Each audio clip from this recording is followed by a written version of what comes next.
வணக்கம். நிறைய பேர் சார் நீங்க எப்படி ஜாதகம் பார்ப்பீங்க? அந்த மாதிரி கேட்பாங்க. எதுக்குன்னா, உண்மையான ஜோதிடர் யாருன்னு கண்டுபிடிக்கிறது ரொம்ப கஷ்டம். இப்ப அது கண்டுபிடிக்கிறது எப்படின்னா, இப்ப நீங்க ஒரு ஜாதகம் குடுப்பீங்க. இங்க லக்னம்னு ஒரு இருக்கு. அது இந்த லக்னம் கண்டுபிடிக்கிறது ரொம்ப கஷ்டம். எப்படின்னா, நம்ம பர்த் டைம் சரியா இல்லைன்னா லக்னம் சேஞ்ச் ஆகும். ராசி ஒரே ராசியில நிறைய பேர் பொறந்திருப்பாங்க. அது சரியாகாது. ஆனா லக்னம் கரெக்ட்டா இருக்கணும். அதுக்கு பர்த் டைம் ரெக்டிஃபிகேஷன்னு சொல்லுவாங்க. நீங்க குடுத்திருக்கிற டைம் வச்சு உங்க ஜாதகம் சொல்லக்கூடாது. அங்க இருக்கிற அந்த பர்த் டைம் சேஞ்ச் பண்ணி பார்க்கணும். பாஸ்ட்ல நடந்திருக்கிற ஈவெண்ட்ஸை சொல்லி அது மேட்ச் பண்ணணும். ஸோ இந்த மாதிரி பார்த்து தான் நாம ஜாதகத்தை ப்ரெடிக்ஷன்ஸ் கொடுக்கணும். சரிங்களா? நிறைய பேர் நிறைய அஸ்ட்ராலஜர்ஸ் அவருக்கு இது தெரியாது, அவர் இது பண்ண மாட்டாங்க. ரொம்ப சீக்கிரமா எத்தனை பேரோட ஜாதகம் கொடுத்தாலும் கூட அவர் 5 மினிட்ஸ்ல 10 மினிட்ஸ்ல சொல்லிடுவாங்க. அது நீங்க நம்பக்கூடாது. ஒரு ஹாரோஸ்கோப் மேல நம்ம ஒர்க் பண்ணணும். ரொம்ப இம்பார்ட்டன்ட். நான் நிறைய பேர் சார் நீங்க எப்படி ஜாதகம் பார்ப்பீங்கன்னு கேட்பாங்க. அது எப்படின்னா, ஃபர்ஸ்ட் லக்னம் சரியா இருக்கா நீங்க கொடுத்துருக்கிற பர்த் டைமுக்கு மேட்ச் ஆகுது அது நான் ஃபர்ஸ்ட் பார்க்குறேன். செகண்ட் அங்க இருக்கிற ராசியிலிருந்து பாத லக்னம், உபபாத லக்னம், அதுக்கப்புறம் சந்திர லக்னம், சூரியன் எல்லா இடத்துல இருந்து நான் ஒரு ப்ரெடிக்ஷனுக்காக நான் பார்க்குறேன். பார்த்ததுக்கு அப்புறம் கை ரேகையில இருக்கிற லைன்ஸ் அந்த இவெண்ட்டை இண்டிகேட் பண்ணுதா அதை நான் பார்க்குறேன். இங்க சைனீஸ் பாமிஸ்ட்ரி, இந்தியன் பாமிஸ்ட்ரி, நாடி பாமிஸ்ட்ரி எல்லாமே இருக்கு. பிரஸ்னம் பார்க்குறேன். இந்த ஹோராரி அஸ்ட்ராலஜர் சொல்லுவாங்க. பிரஸ்னத்துல நான் ஃபைனலைஸ் பண்ணிடுறேன். ஸோ இந்த இவெண்ட் கண்டிப்பா நடக்கும்.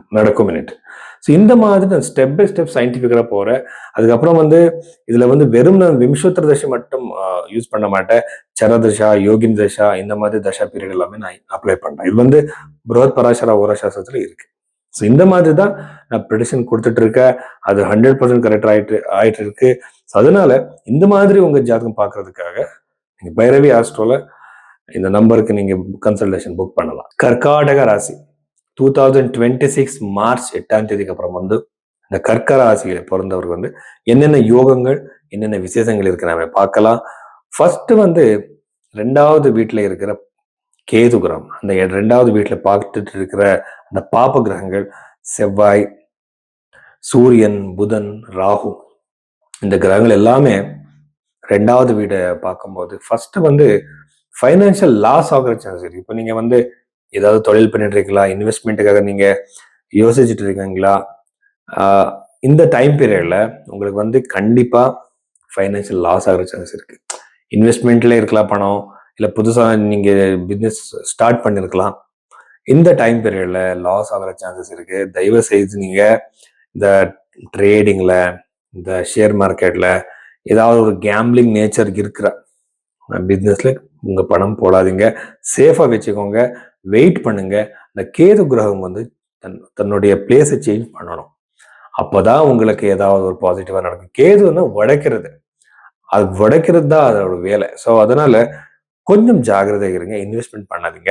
2வது கண்ணுக்கு சம்பந்தப்பட்ட ஏதாவது ஒரு இஷ்யூ வர்ற சான்சஸ் இருக்கு. ரொம்ப ரொம்ப ஜாகிரதை இருக்கணும். இன்னொரு விஷயம் என்னன்னா, 2வது வீட்டுல இருக்கிற கிரகங்களை நம்ம பார்த்தா அங்க ஃபைனான்சியலா பிரச்சனை, கடன் பிரச்சனை அதிகமாகிற சான்சஸ். புதுசான சில பேர் புது கிரெடிட் வாங்கிக்கிட்டே இருப்பாங்க. ஆனா அதோட நமக்கு தேவையா இல்லையா யோசிக்க மாட்டாங்க. ஸோ இந்த விஷயங்கள் எல்லாம் மனசுல நம்ம வச்சுக்கணும். இப்படி இந்த கர்நாடக ராசியில பிறந்தவருக்கு உங்க திருமண வாழ்க்கையில கண்டிப்பா பிரச்சனை வர சான்ஸ் இருக்கு. ஏதாவது மிஸ் அண்டர்ஸ்டாண்டிங் வரலாம், டென்ஷன்ஸ் வரலாம்.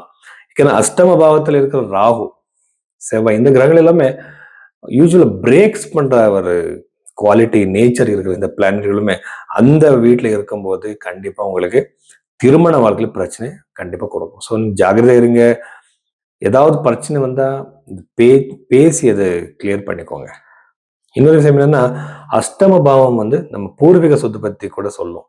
ஸோ அப்படி இருக்கும்போது இந்த பூர்வீக சொத்துக்கு சம்பந்தப்பட்ட ஏதாவது பிரச்சனை நமக்கு வர்ற சான்சஸ் இருக்கு இந்த கர்க்க ராசியில பிறந்தவருக்கு. ஸோ இவ்வளவு விஷயங்கள் இருக்கு. நன்றி.